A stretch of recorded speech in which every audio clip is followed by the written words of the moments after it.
Imagine a world where every single culture, from the high peaks of the Andes to the dense jungles of Southeast Asia, shares the exact same memory. A memory of a global catastrophe that wiped the slate clean. For decades, mainstream history has told us these are just myths, metaphors for local, seasonal flooding. But what if the story written in our genes and our geology is far more terrifying? What if there was a global civilization that existed before us, a sophisticated network of human achievement that was erased in a single generation? Today, we are looking at the evidence that is finally coming to light. The evidence of a great flood that wasn't just a story, but a historical reality that changed everything we thought we knew about our origins. The first piece of the puzzle lies in the ice. About 12,800 years ago, the Earth was emerging from the last ice age when something cataclysmic happened. We call this period the Younger Dryas. In a geological heartbeat, temperatures plummeted, and then just as suddenly, they spiked. This wasn't a slow shift in climate. This was a thermal shock, an abrupt and violent change that mainstream science struggled to explain for decades. Recent discoveries of a massive impact crater beneath the Hiawatha Glacier in Greenland have provided the smoking gun. A comet, or more likely, a cluster of comet fragments slammed into the northern ice cap. The result was a thermal pulse so intense it flash melted millions of cubic miles of ice, triggering a chain reaction of planetary destruction. Imagine the sheer scale of that event. A wall of water, hundreds of feet high, surging across the continents at hundreds of miles per hour. This wasn't a rising tide. It was a planetary scale pressure washer.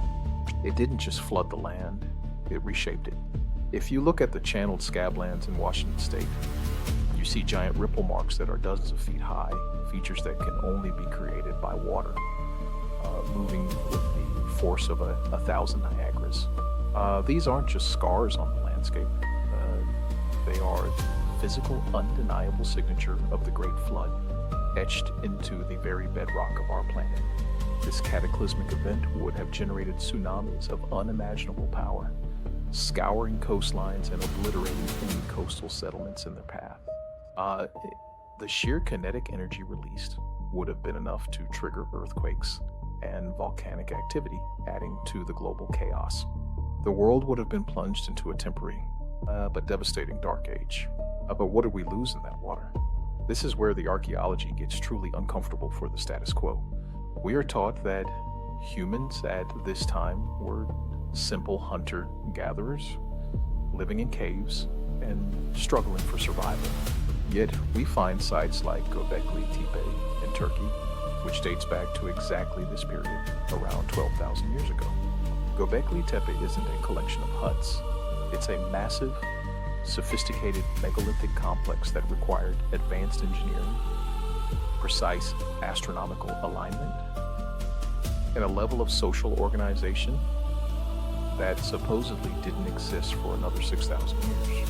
It's intricately carved T-shaped pillars, some weighing up to 60 tons, depict animals and symbols with a sophistication that defies the conventional timeline of human development.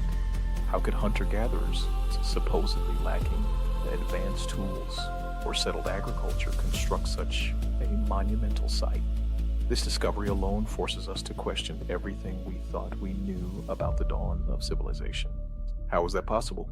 Unless Gobekli Tepe wasn't the beginning of a new civilization, but the desperate attempt of a dying one to preserve what it knew.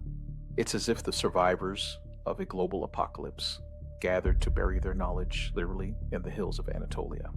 They didn't just build it, they intentionally backfilled it with earth and rubble, preserving it like a time capsule for us to find 10,000 years later.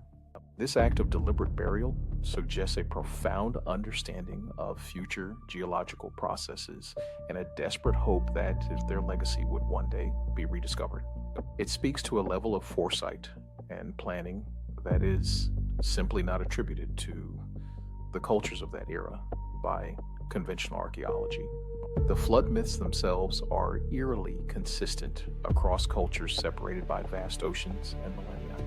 Whether it's the epic of Gilgamesh in Mesopotamia, the story of Manu in India, the legends of the Maya, the Aboriginal Dreamtime stories, or the countless Native American traditions, the core details are strikingly similar.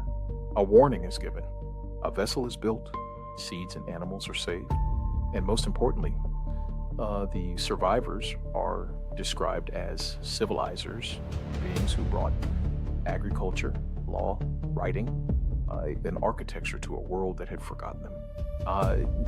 They weren't gods. They were the last representatives of the world before the flood, carrying the remnants of a lost golden age.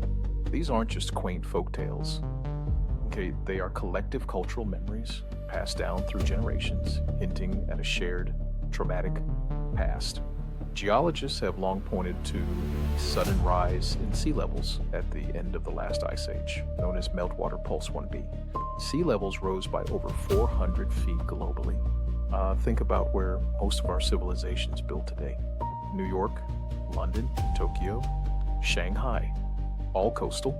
If sea levels rose 400 feet tomorrow, every trace of our modern world would be underwater, ground into silt by the relentless power of the ocean.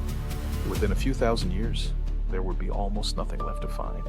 The evidence of our cities, our infrastructure, our entire way of life would be buried beneath layers of sediment, making them incredibly difficult to locate and identify as artificial structures. This geological reality provides a chilling parallel to the fate of any advanced civilization existing before the Younger Dryas impact. We are now discovering submerged structures all over the world that defy conventional timelines. Off the coast of India, in the Gulf of Khambhat, sonar mapping has revealed two massive cities lying 80 feet underwater.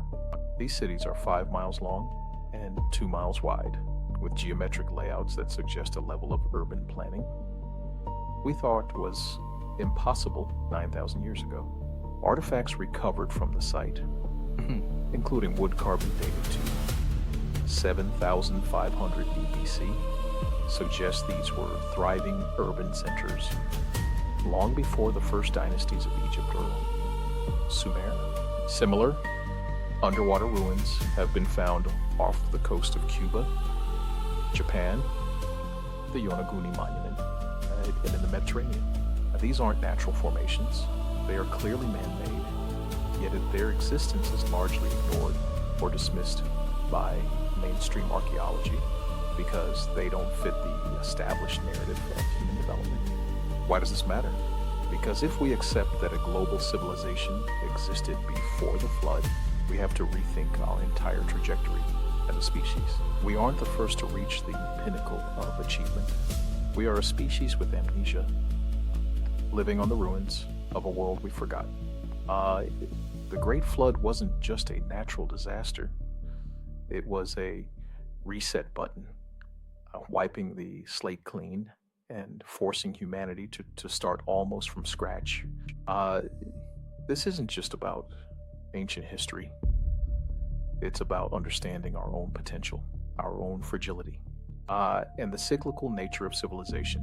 If it happened once, could it happen again? And what lessons have we failed to learn from the silent warnings of our ancestors? As we continue to explore the depths of our oceans and the hidden corners of our continents, the evidence is becoming undeniable. The stories our ancestors told weren't fantasies. They were eyewitness accounts of a global trauma. They were trying to tell us that the world is fragile and that we have been here before. The resistance to this evidence often stems from a reluctance to challenge deeply ingrained academic paradigms. But the anomalies are piling up, demanding a new interpretation of our past. This is the essence of forbidden archaeology, daring to look where others refuse, and questioning the narratives that no longer fit the facts. In the next part of our series, we're going to dive into one of the most mysterious sites on Earth, a place that shouldn't exist according to every history book ever written, a place that was buried by hand to hide it from time itself. Join us as we uncover the secrets of Gobekli Tepe, the oldest megalithic temple in the world, and explore how its existence fundamentally reshapes our understanding of human civilization. Now, the truth is waiting, and it's older than you think. If you want to see the full evidence, the geological maps of these submerged cities, and the shocking carbon dating results, make sure you check out the full playlist linked in the description. We are just scratching the surface of a history that was meant to stay hidden. Don't look away. The past is calling, and it's revealing secrets that will change your perception of humanity forever.